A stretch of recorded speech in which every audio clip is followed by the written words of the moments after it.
Since the inception of gaming, there has always been a desire to be the winner, and with that same desire, it is very easy to see people pursue a doctrine of winning games at any cost. For many, they want to win so badly they would rather cheat and guarantee victory than to actually play using their own skills and abilities. Today, we will be looking at cheating in video games, and who better to talk you through it than I, the Spiffing Brit, proud owner of many VAC bans and master exploiter of video games. This video is going to reveal all the amazing ways that people cheat video games in order to give themselves a competitive advantage. From running a dodgy looking word.exe that gives you wall hacks to injecting hacks that let you control other players. Today we're going to reveal them all. So make sure you're sat back, relaxed and you have a warm cup of tea in hand, as today's video is going to be particularly spicy. Now, my first experience with cheating in games is probably similar to the rest of you. It wasn't an online world or a video game, it was in a simple card game called Cheat. A card game that is all about deceiving your opponents by tactically choosing when to lie and when to tell the truth. It was at that point that I realized that hey, cheating can actually be rather fun, and that single corrupting event brought me to where I am today. Thousands of hours spent in video games and thousands of hours spent trying to exploit and break them for my own entertainment. Over that time, I've run into hundreds and hundreds of other players who've hacked or scripted themselves into an unfair advantage. There's even a chance you have played with a cheater in a video game. Heck, there's even a slightest possibility that you yourself have cheated in a game. It's not an uncommon thing considering just how easy it is to actually do, and there's even a chance you've cheated without ever knowing it. So let's begin our adventure into hacking and cheating with the most famous type of hack in video games. Ladies and gentlemen, it's word.exe.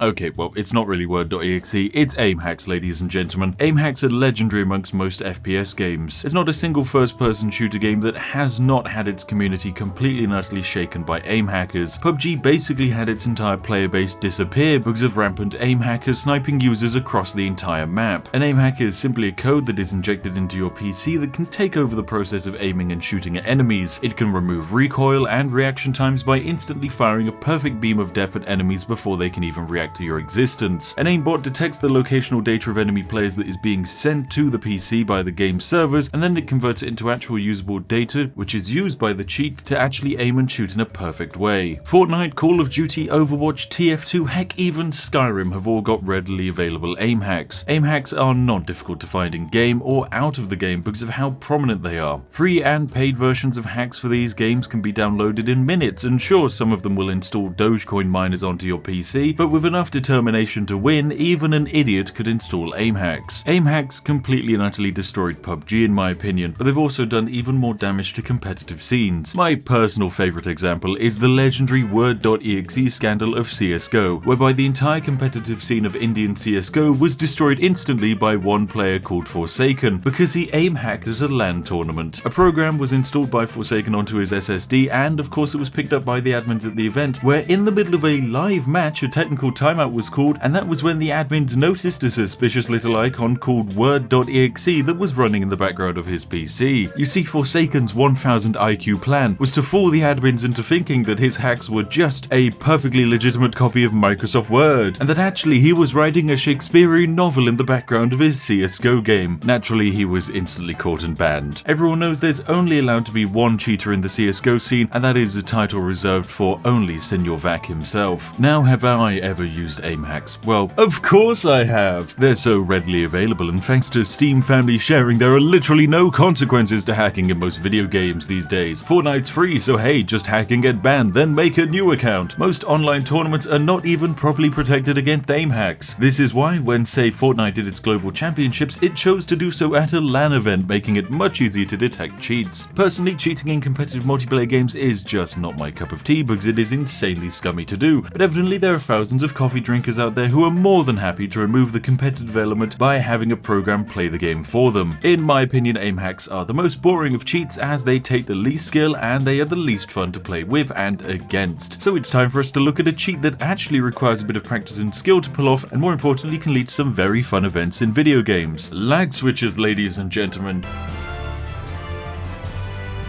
chances are you've accidentally used lag to your advantage whilst playing video games. In CSGO, you can use lag to rubber band around walls, making yourself harder to hit. In Fallout 76, you could actually use it to gain immortality. But what if you deliberately controlled lag in order to exploit the game? Well, lag switches can be used to artificially slow down your connection to a server or to lag the game itself to gain an incredible advantage. These can work in single player games too. For example, in my Titan Quest exploit video, I used a lag switch to basically destroy my own processor so that I could spam the level up screen and invest far more attribute points than I actually had access to create an OP god character. I personally find lag switches very fun because as someone who used to play video games with a 10% packet loss and a download speed that could be overtaken by a dead carrier pigeon, I was pretty prone to lagging whilst playing online games. Using this curse, I was able to pull off some incredible stunts in many video games. I think my personal favourite lag exploit is that you could use it to break physics in War Thunder, a plane flying and dogfighting game set in World War II. Because using lag, you could destroy the entire physics engine. If you ever wanted to go up very quickly in War Thunder, all you had to do was yeet your plane upwards, then simply turn on a lag switch, or in my case, open up a single Internet Explorer tab, and then just sit back, relax, as your wooden biplane manages to break the Earth's stratosphere using laggy b-hops. It's stupid to watch, it's hilarious to take part in, and most importantly, it just works.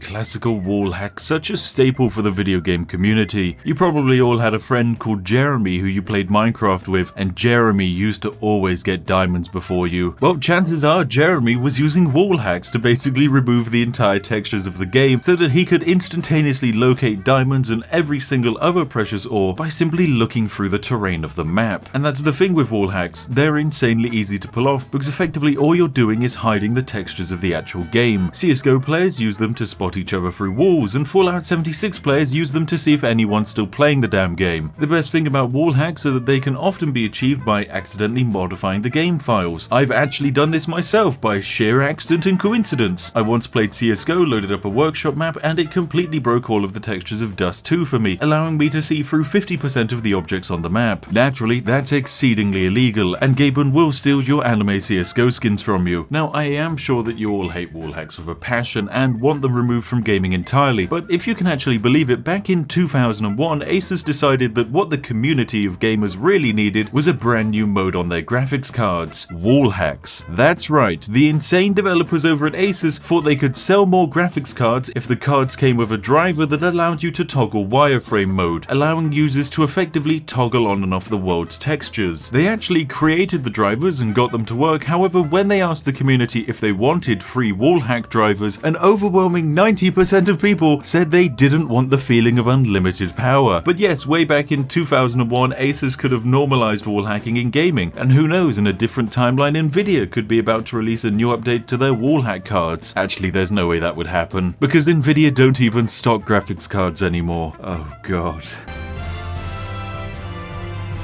Now, this is quite possibly one of my favourite ways of cheating, as it is the most silly, although it can be a little bit broken. Now, many of you will know that this is possible in most video games, but not how to exploit it to the extreme. Because you see, most multiplayer shooter games have teams, and if you manage to get a friend onto the enemy team, you can start creating some interesting shenanigans that of course give you a giant advantage. For example, in the game Battlefield, there is a drone that can detonate enemy explosive devices. It simply hovers around above the battlefield, taking nice 8K vlog footage of war crimes. But with its special ability of detonating enemy landmines, you can occasionally get yourself a free kill. It basically has no limits, however it is balanced by the fact that most enemy players are not going to be standing next to a friendly landmine for most of the game. Well, that's where creative uses of game mechanics come into the picture. You see, all it takes is one friend to run around on the enemy team, dropping C4s at the feet of their friends, and hey, it's easy kills for the person flying the drone. Why destroy an enemy tank by shooting at it with 5 RPGs, when instead you can just have your mate Steve on the enemy team strap 4 boxes of C4 to it that the enemy players can't even remove because the C4 has been added by a friend, and then watch as an enemy floaty boy detonates the entire payload. Naturally, it's hard to spot someone doing this, but hey, you might raise a few eyebrows by top fragging without using any guns and just using a single floaty buzzy boy. But this exploit can be taken to many different extremes in different games. In Battle Royale games, you can give yourself extra assistance for an easier win, or if of course you're playing Fortnite, no amount of additional friends and secret teams will actually win you the game, because all that'll happen is you'll get to the final zone and get slam dunked by a child that can build a 17-story apartment complex in under 9 seconds. Either way, breaking the standard flow of team dynamics is a very simplistic way to cheat in video games, but one that usually doesn't yield the best results, unless of course you find a game with very poor game design and feature balance like Battlefield.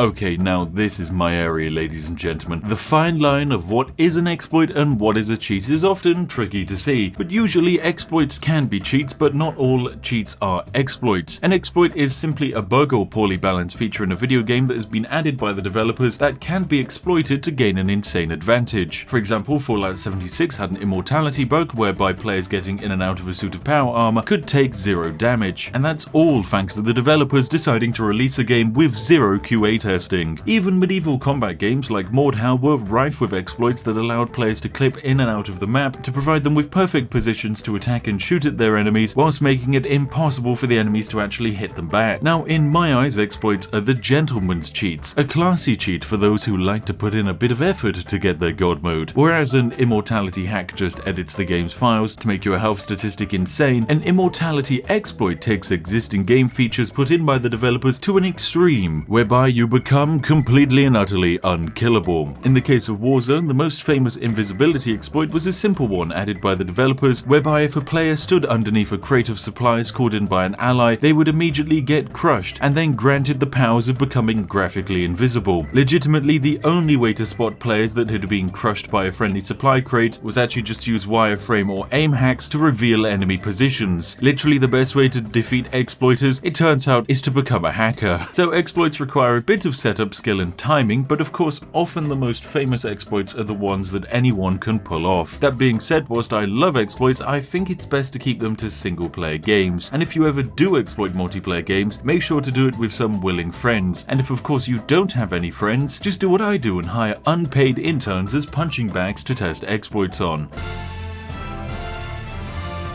Okay, now this is a broader category of cheats that isn't just a term that we throw around to people who actually do aim hack in video games, and despite the odd descriptive term, it's still a very fun category of cheats to actually know about. You see, there are many types of cheats that allow players to effectively delete entire aspects or inject new aspects into a video game, because why play a game the way it was intended when you can just modify the game to make yourself a god, because at the end of the day, reality can be whatever I want it to be. Is pesky recoil messing up your shots? Simply remove it from the game entirely, and then cry as you realize recoil is just the tip of the iceberg when it comes to your inability to play games. Unable to beat a boss in Dark Souls? Simply glitch into the terrain and walk around them. Pesky friends telling you off for cheating and not enjoying the game properly? Just delete them too. Now it's nice and quiet and relaxing. We're just here alone with our thoughts. Oh god, our thoughts.